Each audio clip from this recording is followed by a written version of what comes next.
Samuel Silent Sam Hayes had been working the Double J Ranch in eastern Colorado for 3 years, and in all that time, most folks in the nearby town of Clearwater couldn't recall hearing him speak more than a dozen words at once. He was a man of average height with weathered hands and eyes the color of storm clouds, who seemed to communicate more with horses and cattle than he ever did with people. The other ranch hands had long since given up trying to draw him into conversation. During the evening poker games in the bunkhouse, Sam would sit in the corner mending tack or reading worn paperback novels by the light of a kerosene lamp when the men shared stories about their past adventures or future plans. Sam would listen politely, but contribute nothing to the discussion. "That boy ain't right," old Pete Carson would mutter to anyone who'd listen. Pete had been working cattle for 40 years and had never encountered anyone quite like Sam. "Man's got to have something to say about the world. Ain't natural to be so quiet all the time." But Sam's silence wasn't born of stupidity or unfriendliness. Those who paid attention noticed that his gray eyes missed nothing, the way a horse favored its left front leg. The storm clouds gathering on the horizon hours before anyone else saw them. The subtle changes in cattle behavior that predicted illness or injury. Sam Hayes saw everything. He just chose to keep his observations to himself. The town of Clearwater, population 847, sat in a valley between rolling hills where wheat fields stretched to the horizon. It was the kind of place where everyone knew everyone else's business, where the biggest excitement was usually the annual harvest festival, and where strangers were viewed with suspicion until they proved themselves worthy of acceptance. Sam had never proven himself worthy, at least not in the estimation of most townspeople.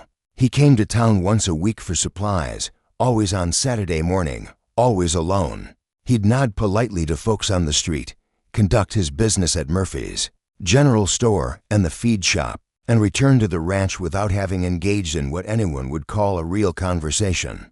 "Morning, Sam," store owner Bill Murphy would say.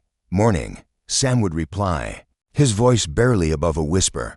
That was typically the extent of their interaction, though Bill had noticed that Sam always paid an exact change and never failed to say thank you, even if it was almost inaudible.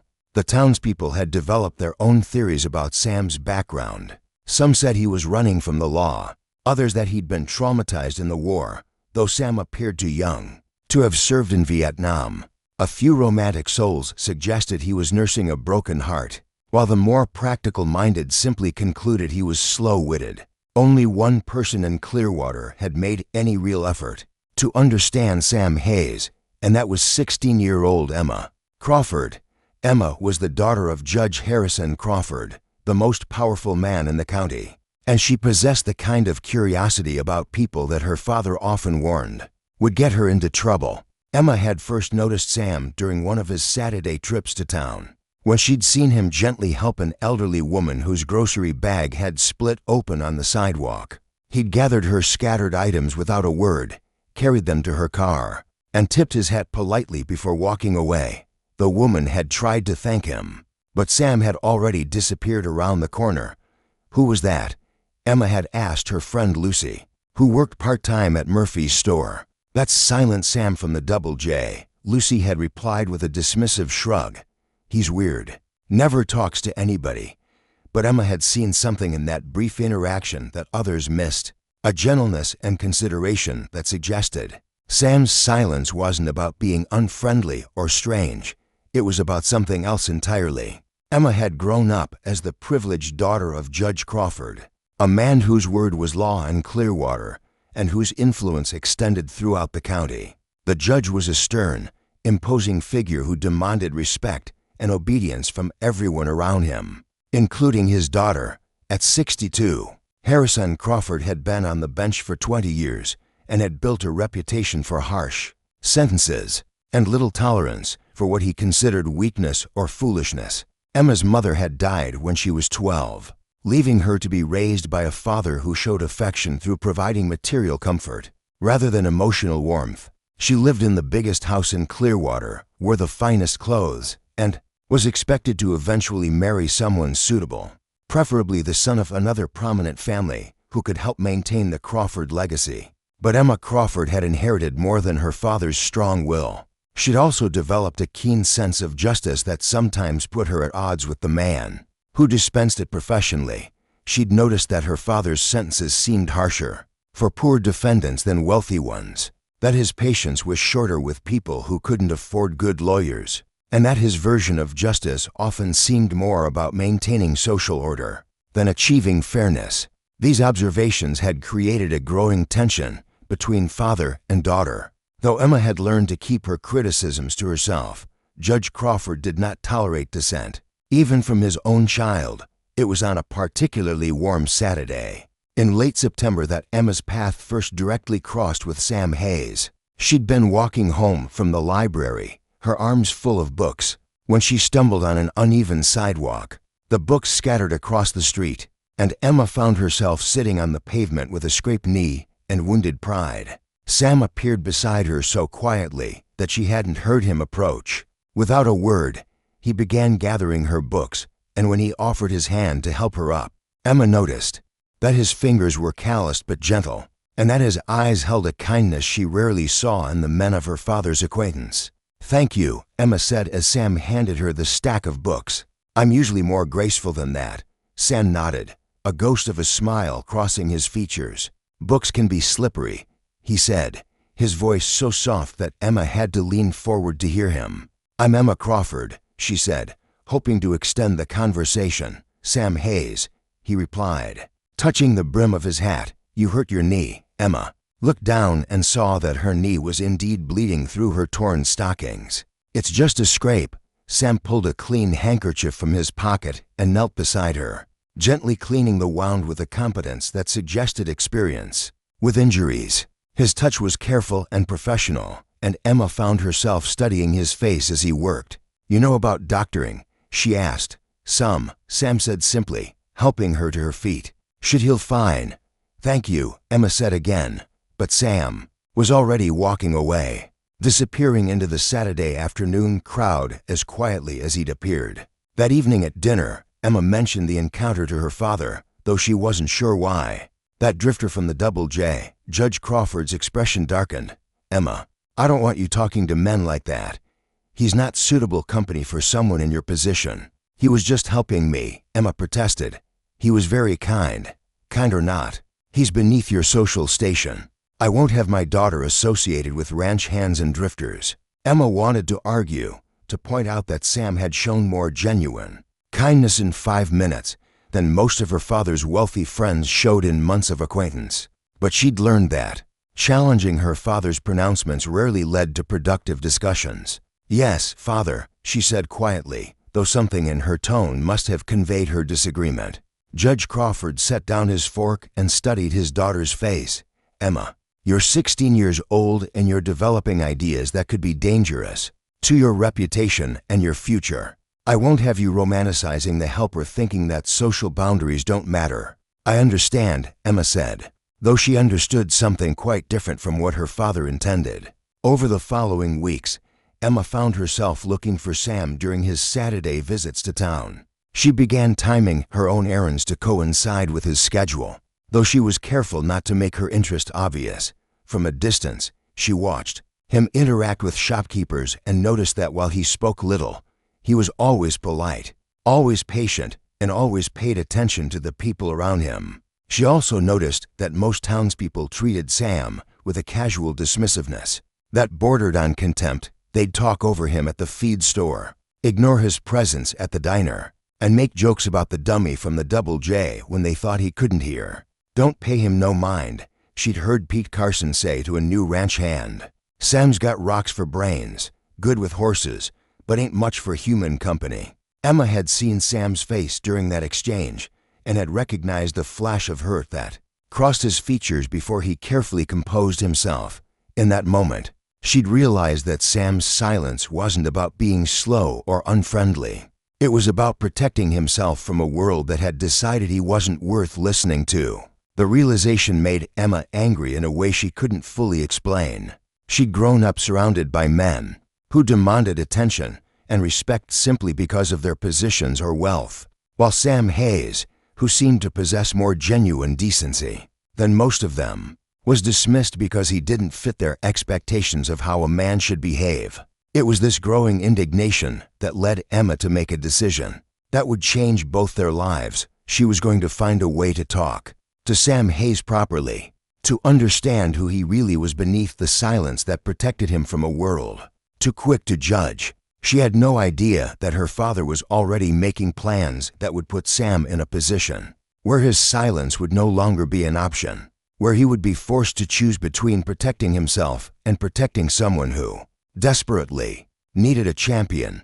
The autumn air was crisp with the promise of winter when Emma finally worked up the courage to approach Sam directly. He was sitting on a bench outside Murphy's store, waiting for his horse to be reshod at the blacksmith's shop. When Emma sat down beside him with a book in her lap, "Do you read much?" she asked without preamble. Sam looked at her with surprise, then glanced around as if checking to see who might be watching them. "Some," he said finally. "I love books," Emma continued, opening the volume she'd brought. "This one's about a man who finds himself in a place where he doesn't belong, but he discovers that sometimes not belonging is exactly where you need to be." Sam's gray eyes met hers for a moment, and Emma saw something there that made her breath catch, a loneliness so deep and carefully hidden that it made her heart ache. "What's your favorite book?" she asked gently. For a long moment, Sam didn't answer. Then, so quietly that she almost missed it, he said, "Don't have favorites. Makes it hurt too much when you lose them." Emma understood then that Sam Hayes had lost more than books in his life, and that his silence was a fortress built around wounds that hadn't healed. But she also understood that some fortresses needed to be gently dismantled, one careful conversation at a time. She had no way of knowing that across the street, her father was watching their interaction through his office window, his face dark with disapproval and his mind already formulating plans to ensure that his daughter learned the consequences of defying his wishes about suitable company. Judge Crawford had not maintained his position of power for 20 years by allowing challenges to his authority, even from his own daughter. And if teaching Emma a lesson required destroying a drifter who didn't know his place, well, that was simply the price of maintaining proper order in his domain.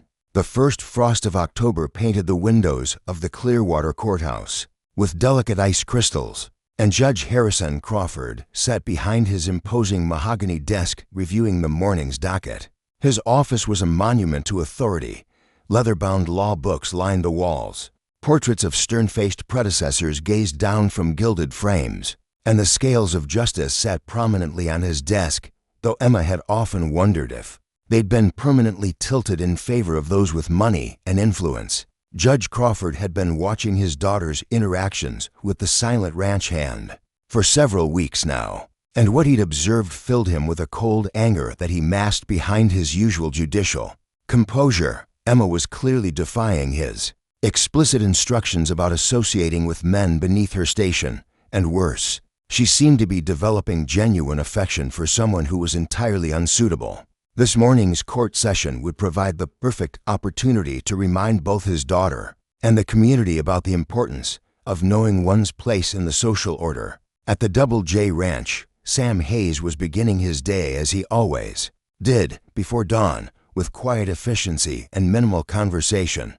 He fed the horses, checked the cattle in the near pasture, and prepared for another day of work that would take him far from the ranch buildings and the other hands who found his silence so unsettling. Sam had noticed Emma Crawford's attempts at friendship, and while part of him was grateful for her kindness, another part recognized the danger in their association.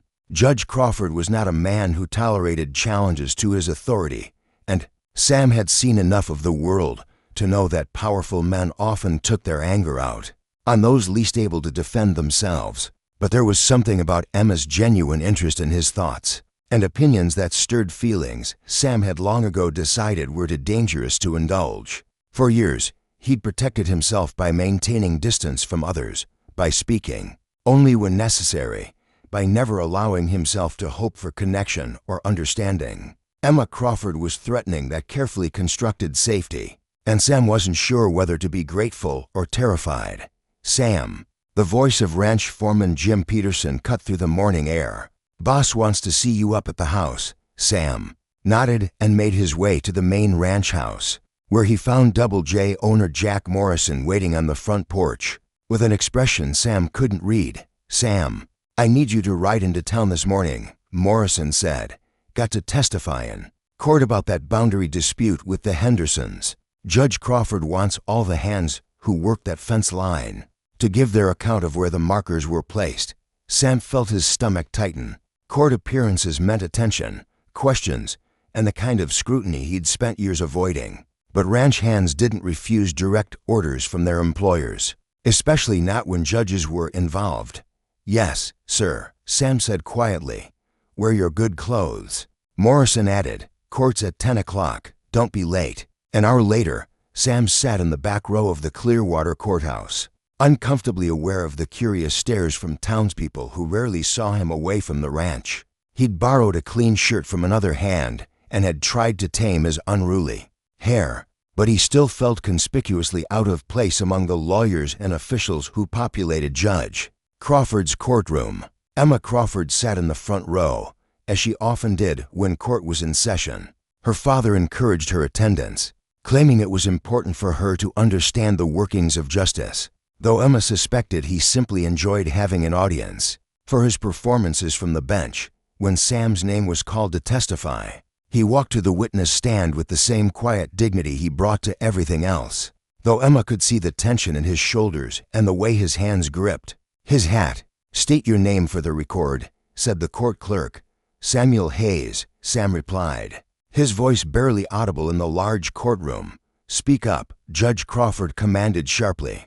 "The court needs to hear your testimony clearly." "Samuel Hayes," Sam repeated, slightly louder this time. For the next 20 minutes, the opposing lawyers questioned Sam about fence posts and property markers, about conversations he'd overheard and work he'd performed. Sam answered each question honestly and precisely, but his soft voice and obvious discomfort seemed to annoy Judge Crawford, who interrupted several times to demand that he speak louder or more clearly. "Mr. Hayes," Judge Crawford said during a particularly tense exchange, "are you capable of providing clear, coherent testimony, or should the court find someone more articulate to explain these matters?" Emma felt her cheeks burn with embarrassment for Sam, who flinched as if he'd been struck. But Sam's voice remained steady as he said, "I'll do my best, Your Honor."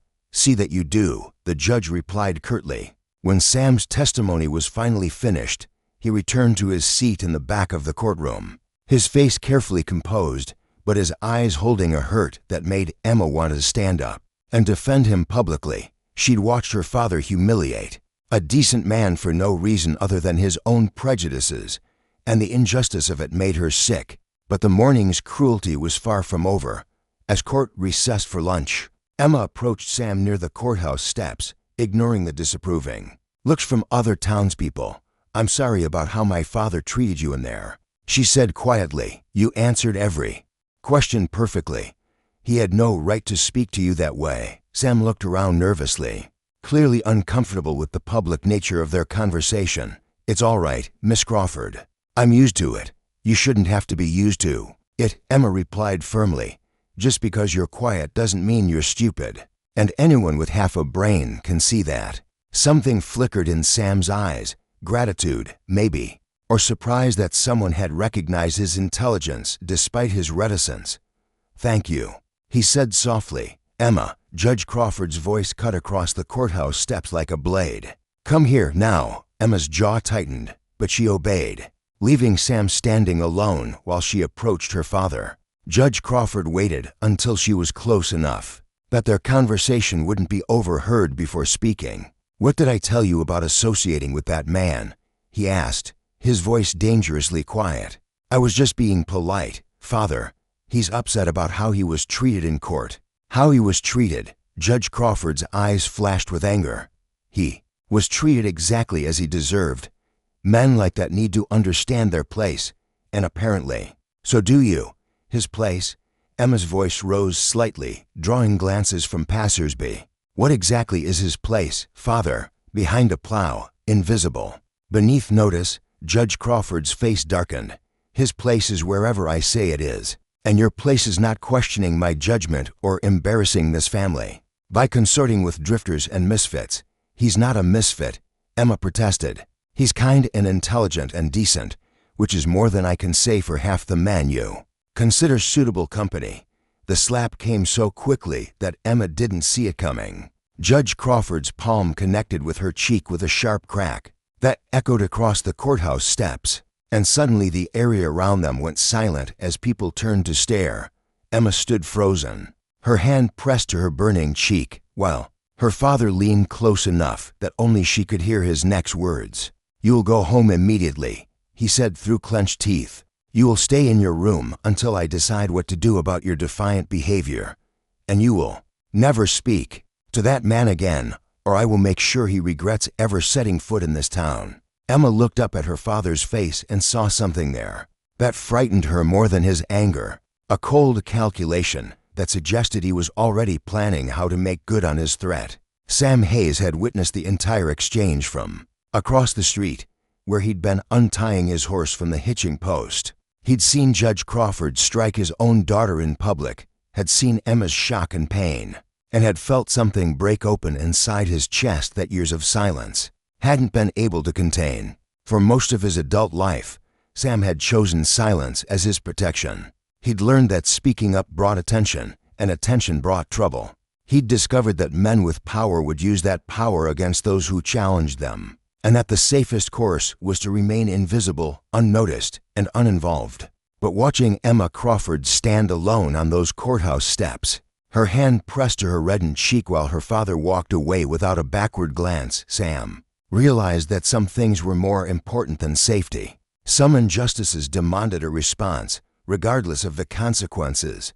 That evening, as Emma sat in her room nursing both her bruised cheek and her wounded spirit, she heard a soft tapping at her bedroom window. She looked out to see Sam Hayes standing in the garden below, his head in his hands and his expression more determined than she'd ever seen it. Emma quietly raised the window and leaned out. "Sam, what are you doing here?" "Came to check on you," Sam said, his voice still soft but carrying clearly in the night air. "Saw what happened today. Wanted to make sure you were all right." "I'm fine," Emma said, though they both knew it wasn't true. "But Sam, you shouldn't be here. If my father finds out." "Don't care what your father finds out," Sam replied, and Emma was shocked by the steel in his quiet voice. "He had no right to hit you. No man has the right to hit a woman, especially not his own daughter." Emma felt tears spring to her eyes. In all the years of her father's harsh treatment, no one had ever said those words to her. No one had ever suggested that Judge Crawford might be wrong, that his authority might have limits, that she deserved better. "Thank you," she whispered, "for saying that, for coming here." Sam nodded, then looked up at her with an expression that made her breath catch. "Miss Crawford, Emma, I want you to know something. If you ever need help, if you ever need someone to stand up for you, I'll be there. I don't care who your father is or what kind of power he has. I won't let anyone hurt you if I can help it." The promise hung in the air between them, simple words that carried the weight of revolution. Sam Hayes, the silent man whom everyone dismissed and mocked, was offering to protect the daughter of the most powerful man in the county, knowing full well what such protection would cost him. "Sam," Emma said quietly, "you could get in serious trouble. My father isn't just mean. He's dangerous.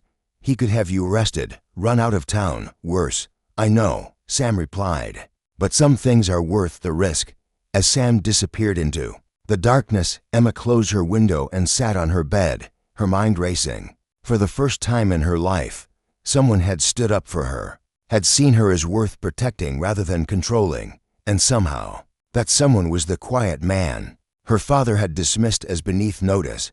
Emma Crawford was beginning to understand that beneath Sam Hayes' silence lay a strength that her father had fatally underestimated. And Judge Crawford, for all his power and authority, was about to discover that some people couldn't be intimidated into submission, no matter how hard he tried to break them. The battle lines were drawn, though only one side understood the true cost of the coming conflict. Word of Judge Crawford's public confrontation with his daughter spread through Clearwater with the speed that gossip achieves in small towns where entertainment is scarce. By the next morning, Everyone from the postmaster to the bank president had heard some version of the story. Though few dared discuss it openly, Judge Crawford's influence extended far beyond the courthouse, and people who valued their businesses and reputations knew better than to criticize him publicly. But private conversations were another matter entirely. In Murphy's General Store, over coffee at the diner, and in the pews before Sunday service, the townspeople whispered about what they'd witnessed. Some defended the judge's right to discipline his daughter, while others muttered that hitting a 16-year-old girl in public seemed excessive, even for a man known for his harsh temperament. Emma spent the weekend confined to her room, emerging only for meals eaten in tense silence with her father.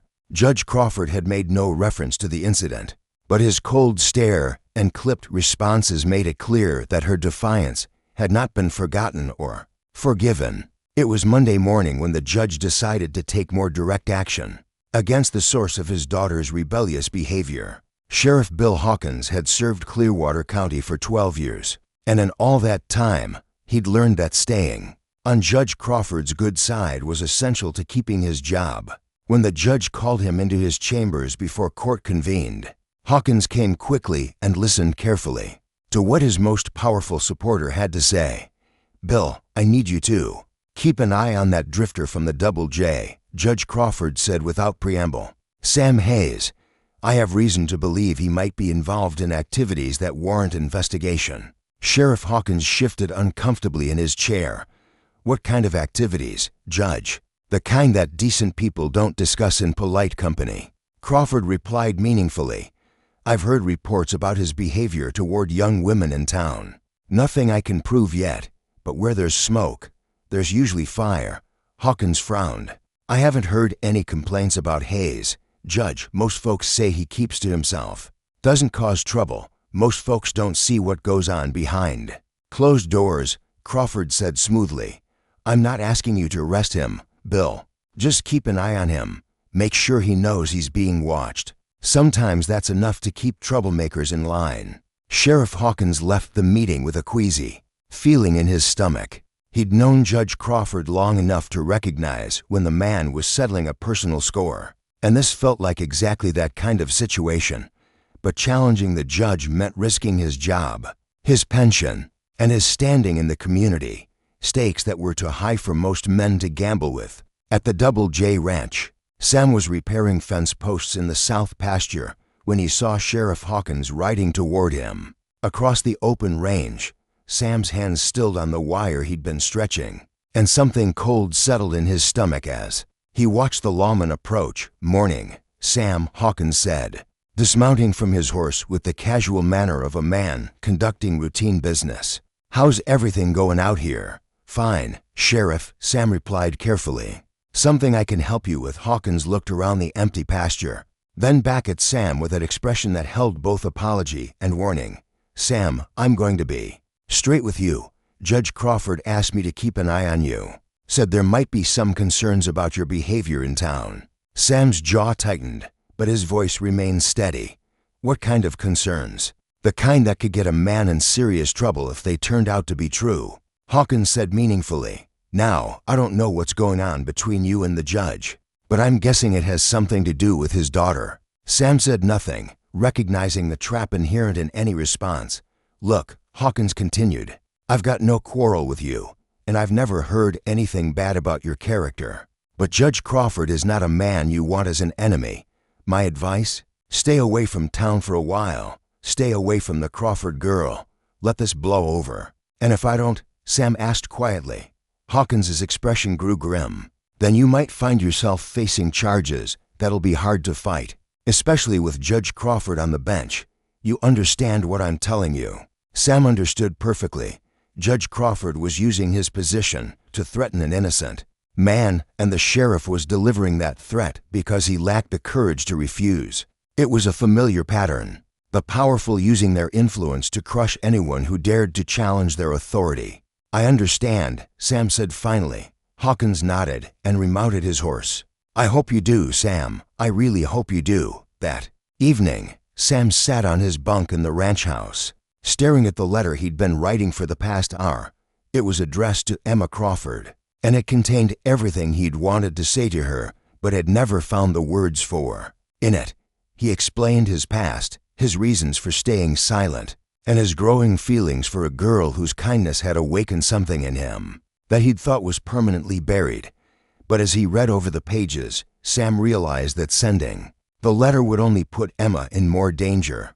Judge Crawford had already shown his willingness to strike his own daughter in public. There was no telling what he might do if he discovered evidence of an actual relationship between Emma and the man he considered beneath her notice. Sam folded the letter carefully and placed it in his saddlebag. Someday, perhaps, he'd be able to give it to her, but not now when doing so might cost her everything. 3 days later, Emma Crawford made a decision that would force the conflict into the open. She'd spent the week in virtual isolation, allowed to attend school, but forbidden from any social activities. Her father monitored her movements carefully, and she was escorted to and from classes by Mrs. Henderson, the judge's elderly housekeeper who reported everything back to her employer. But Emma had inherited her father's intelligence, along with his stubbornness, and she'd been planning her next move carefully. On Thursday afternoon, she told Mrs. Henderson she needed to stay after school to work on a project with other students. It was a lie, but one that bought her the time she needed to walk to the Double J Ranch. Emma had never been to the ranch before, and she was struck by how different it felt from the manicured lawns and formal gardens of her father's property.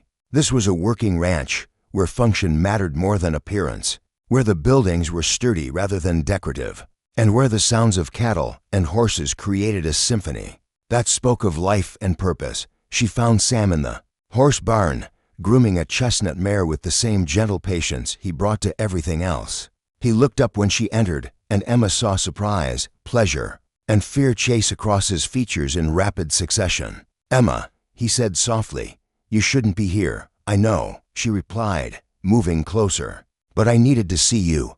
I needed to know that you were all right." Sam set down his brush and turned to face her fully. "I'm fine. But Emma, your father, he's making threats. The sheriff came to see me, warned me to stay away from you." "I know about the threats," Emma said, her voice steady despite the anger burning in her chest. "I also know that you didn't back down. Mrs. Patterson at the post office said you were still coming to town for supplies, still conducting your business like nothing had changed." "I won't be intimidated," Sam said simply. "I've been running from powerful men most of my life, and I'm tired of it." Emma studied his face, seeing a resolution there that hadn't been present before. "What changed?" Sam was quiet for a long moment, his gray eyes holding hers with an intensity that made her heart race. "You changed everything," he said finally. "You saw something in me that was worth defending, worth caring about. And I realized that if I keep running, if I keep staying silent, then men like your father win. They get to decide who has value and who doesn't, who deserves respect and who can be discarded." "Sam," Emma said softly, "you don't understand what my father is capable of. He's not just mean or unfair, he's ruthless. He'll destroy you if he thinks it'll teach me a lesson." "Maybe," Sam agreed. "But Emma, some things are worth the risk. Some people are worth fighting for, even when you know you might lose." Emma felt tears spring to her eyes. "I'm not worth ruining your life over." Sam stepped closer, close enough that she could see the flecks of silver in his gray eyes, close enough to smell the scent of leather and horses that clung to his clothes. "Yes, you are," he said with quiet conviction. "You're worth everything." Neither of them heard the approaching footsteps until it was too late. Judge Crawford appeared in the barn doorway, like an avenging angel, his face dark with rage and his hand resting on the gun at his hip. "Step away from my daughter," he commanded, his voice deadly quiet. "Now." Sam moved protectively in front of Emma, his body language calm but ready. "Judge Crawford, Emma came here of her own accord. She's not in any danger. She's in danger from you." Crawford snarled. "I warned you to stay away from her. I told Sheriff Hawkins to make that clear." "You did," Sam agreed. "But Emma is 16 years old, not 6. She can make her own decisions about who she talks to." The judge's face flushed with anger. "She's my daughter, and she'll do as I say. Just as you'll do as I say, or face the consequences." "What consequences?" Sam asked, his voice still quiet, but carrying a challenge that made Judge Crawford's eyes narrow, the kind that start with charges of trespassing and assault and end with you in prison. Crawford replied, I'm sure I can find witnesses who'll testify that you've been bothering my daughter, threatening her, forcing your attentions on her. Emma stepped out from behind Sam, her face pale but determined. That's a lie, Father, and you know it. Sam has never done anything but treat me with respect and kindness. Emma, be quiet. Judge Crawford snapped. You don't understand what's happening here. I understand perfectly. Emma replied, her voice growing stronger. You're threatening an innocent man because you can't stand the idea that I might care about someone you consider beneath our family's notice. Judge Crawford's hand moved closer to his gun. I said, be quiet, Emma. Don't make this worse than it already is. Sam saw the gesture and felt something cold and hard settle in his chest. He'd known men like Judge Crawford before, men who used their power to bully others into submission, who couldn't tolerate any challenge to their authority, and he knew that such men were capable of anything when they felt cornered. Judge, Sam said carefully, there's no need for this to escalate. If you want me to leave Emma alone, I will, but threatening her won't solve anything. I'm not threatening her, Crawford said. I'm disciplining her. There's a difference. No, Sam said quietly, there isn't, and I won't let you hurt her anymore. The words hung in the air between them, a line drawn in the sand that couldn't be uncrossed. Judge Crawford stared at the quiet man who dared to challenge his authority, and Emma held her breath as she realized that the conflict she'd feared was now inevitable. You won't let me? Judge Crawford's voice was deadly quiet. You're going to stop me? Sam nodded slowly. If I have to. Judge Crawford's hand closed around the grip of his gun, and Emma realized with growing horror that her father was actually considering using it. The man she'd lived with all her life, the pillar of justice and law in their community, was prepared to commit murder to maintain his control over his daughter. Father, no. Emma stepped between the two men, her hands outstretched toward her father. Please, this has gone far enough. Sam hasn't done anything wrong, and you know it. Judge Crawford's face was a mask of fury, but Emma's intervention gave him pause. Even in his rage, he understood that shooting an unarmed man in front of his daughter would be difficult to explain, regardless of his position in the community. Emma, get out of the way, he said through clenched teeth. No, Emma replied, her voice steady despite the fear in her eyes. I won't let you hurt him, Sam. Watch the standoff between father and daughter. Recognizing the terrible position Emma had put herself in, by defending him, she was risking not just her father's anger, but potentially his violence as well. Emma, Sam said quietly, step aside. This is between your father and me. No, it isn't, Emma replied without taking her eyes off Judge Crawford. This is about my right to choose my own friends, my own future, my own life. And I choose to stand with you. The declaration hit Judge Crawford like a physical blow. For 16 years, he'd controlled every aspect of his daughter's life, molding her into the perfect representation of his family's social position. The idea that she would openly defy him, would choose a silent ranch hand over her own father's authority, was more than he could tolerate. You choose him, Crawford's voice was incredulous. You choose a worthless drifter over your own family? I choose decency over cruelty, Emma replied. I choose kindness over power. I choose someone who sees me as a person rather than a possession. Judge Crawford holstered his gun, but his expression remained dangerous. Very well. If that's your choice, then you can live with the consequences. You're no longer welcome in my house, Emma. You're no longer my daughter. The words hit Emma like a physical blow, but she didn't flinch. Then I'll make my own way. With what? Crawford laughed harshly. You have no money, no skills, no prospects. You think this drifter will take care of you? You think his wages can provide the life you're accustomed to? I think, Emma said quietly, that any life built on respect and love is better than one built on fear and control. Judge Crawford stared at his daughter for a long moment, and Sam saw something break behind the man's eyes, not his resolve, but his connection to the girl he'd raised. In choosing to disown Emma rather than accept her defiance, Crawford was cutting away the last piece of humanity he had left. "So be it," the judge said finally, "but don't think this ends here. No one defies me in my own county and walks away unscathed. Both of you will learn that actions have consequences." As Judge Crawford stalked out of the barn, Emma swayed slightly, and Sam caught her arm to steady her. The full weight of what had just happened was beginning to settle on both of them. "Emma," Sam said softly, "what have we done?" "What we had to do," Emma replied, though her voice trembled slightly. "I couldn't watch him threaten you anymore. I couldn't pretend that his version of love was something I could accept." Sam looked into her eyes and saw not just determination, but the kind of courage that came from finally standing up to a lifetime of intimidation. "You know he'll make good on his threats. He won't let this go." "I know," Emma said, "but Sam, I'd rather face his anger with you than live safely without you. Does that make me foolish?" Sam thought about all the years he'd spent avoiding exactly this kind of confrontation, all the times he'd chosen silence over courage, safety over connection.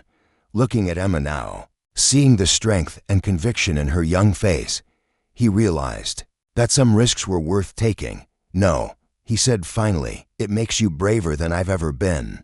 As they stood together in the barn, both of them knew that Judge Crawford's threats weren't idle.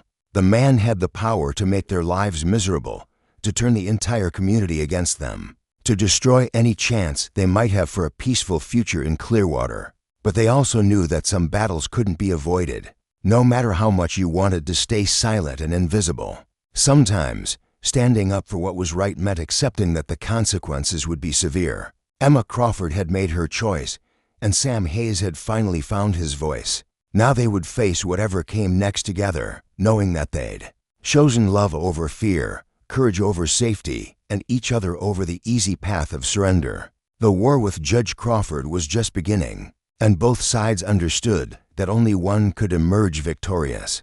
The news of Emma Crawford's confrontation with her father spread through Clearwater, faster than a prairie fire, though the details varied depending on who was telling the story. Some claimed the judge had thrown his daughter out for consorting with undesirable men. Others whispered that Emma had chosen a penniless drifter over her family's fortune. A few suggested that both father and daughter had lost their minds. What everyone agreed on was that Judge Crawford's rage was unlike anything the town had seen before. He'd canceled court sessions for the rest of the week, and those brave enough to approach his house reported that he could be heard shouting behind closed doors at all hours of the day and night. Emma spent her first night away from home in the Double J's guest room, a small but clean space that Jack Morrison had offered. After Sam explained the situation, Morrison was a fair man who'd seen enough of the world to recognize injustice when it presented itself, and he'd made it clear that Emma was welcome to stay as long as she needed shelter.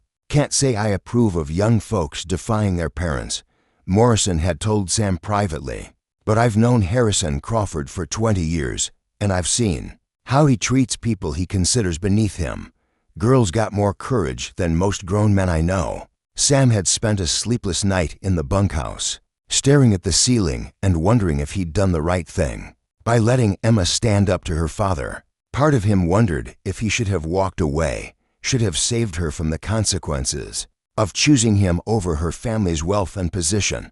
But another part of him, the part that had been silent for too long, knew that some things were worth fighting for, regardless of the cost. The test of their resolve came the next morning, when Sheriff Hawkins arrived at the ranch with an arrest warrant. "Sam Hayes," Hawkins said, his voice heavy with reluctance, "you're under arrest for trespassing, disturbing the peace, and corruption of a minor." Sam stood quietly as Hawkins applied the handcuffs, his face calm despite the gravity of the charges. Emma started forward, but Sam caught her eye and shook his head slightly. "It's all right," he said softly. "This is what we expected." "No, it's not all right," Emma protested. "Those charges are false, and everyone knows it." Hawkins looked uncomfortable. "Miss Crawford, I'm just doing my job. The judge filed the complaints, and I have to follow through." As they led Sam away, Emma felt a fury unlike anything she'd ever experienced. Her father wasn't just punishing Sam for their relationship. He was perverting the very system of justice he'd sworn to uphold, using his position to settle personal scores. But Emma Crawford had learned something important in the past 24 hours. She was no longer the sheltered girl who'd blindly accepted her father's authority. She was a young woman who'd found her voice, and she intended to use it. The preliminary hearing was scheduled for the following Monday, which gave Emma 3 days to do something no one in Clearwater had ever attempted: build a case against Judge Harrison Crawford. Her first stop was the office of Thomas Mitchell, the only other lawyer in town with enough experience to potentially challenge the judge in court. Mitchell was a thin, nervous man in his 50s who'd spent most of his career handling property disputes and wills, carefully avoiding any cases that might put him in conflict with Judge Crawford. "Miss Crawford," Mitchell said when Emma appeared in his office, "I'm sorry to hear about your troubles with your father, but I'm afraid I can't help you with this matter. You haven't even heard what I want to ask you," Emma pointed out. Mitchell adjusted his glasses nervously. "I know enough to understand that taking a case against Judge Crawford would be professional suicide. I have a practice to protect, Miss Crawford. I can't afford to make enemies of the most powerful man in the county." Emma had expected this response, but it still disappointed her. "What if I could prove that my father has been using his position to intimidate people for years? What if I could show a pattern of abuse of power, even if such evidence existed?" Mitchell replied carefully, proving it would require testimony from people who've been wronged by the judge, and those people would have to be willing to risk his retaliation by speaking publicly. "Do you really think anyone in this town has that kind of courage?" Emma left Mitchell's office feeling discouraged, but not defeated. If the legal system wouldn't help her, she'd have to find another way to expose her father's corruption. Her next stop was Murphy's General Store, where she knew the townspeople gathered to share gossip and news. If Judge Crawford had been abusing his power for years, someone would know about it. Bill Murphy looked surprised when Emma entered his store. Like most people in Clearwater, he'd heard about her conflict with her father, but wasn't sure how to treat the judge's estranged daughter. "Miss Crawford," he said cautiously, "what can I do for you?"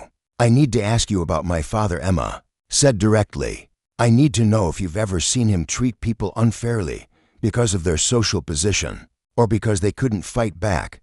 Murphy's face went pale. "Miss Crawford, I can't. That is, I wouldn't want to speak ill of the judge." "I'm not asking you to speak ill of anyone," Emma replied. "I'm asking you to tell the truth about what you've witnessed." Murphy looked around his empty store, then leaned closer to Emma. "Miss Crawford, there are things, incidents over the years, but people don't talk about them openly. Your father has a long memory and a lot of power. Folks who cross him tend to find themselves in trouble." "What kind of incidents?" Murphy hesitated, then seemed to make a decision. "Well, there was the Hernandez family a few years back. Their son was arrested for fighting, and Judge Crawford sentenced him to 6 months in jail. Same week, the banker's son got arrested for the same thing, and your father gave him community service." "What was the difference?" "The Hernandez family are migrant workers. The banker's family has money and influence." Emma felt a cold anger settle in her stomach. "Were there other cases like that?" "A few," Murphy admitted. "But Miss Crawford, even if what you're thinking is true, even if your father has been playing favorites, proving it would be almost impossible. And trying to prove it would make enemies of everyone who's benefited from his favoritism." Emma thanked Murphy and left the store with a growing understanding of the challenge she faced. Her father's corruption wasn't a single dramatic act, but a pattern of small injustices spread over years, each one designed to reinforce the social hierarchy that kept people like him in power.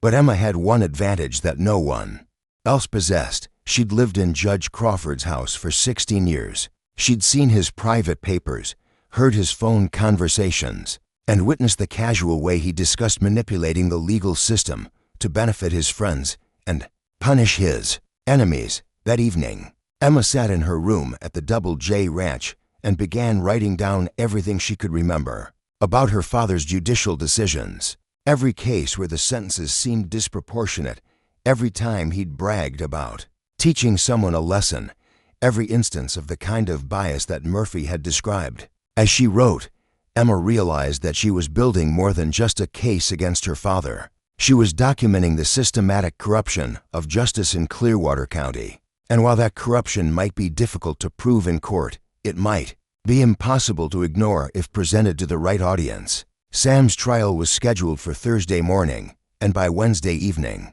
Emma had assembled a dossier of information that painted a disturbing picture of Judge Crawford's abuse of power. But she still needed someone with the authority and credibility to act on that information. Her answer came from an unexpected source, a telegram from the state capitol announcing that Judge Leonard Morrison would be conducting a routine review of judicial practices in rural counties.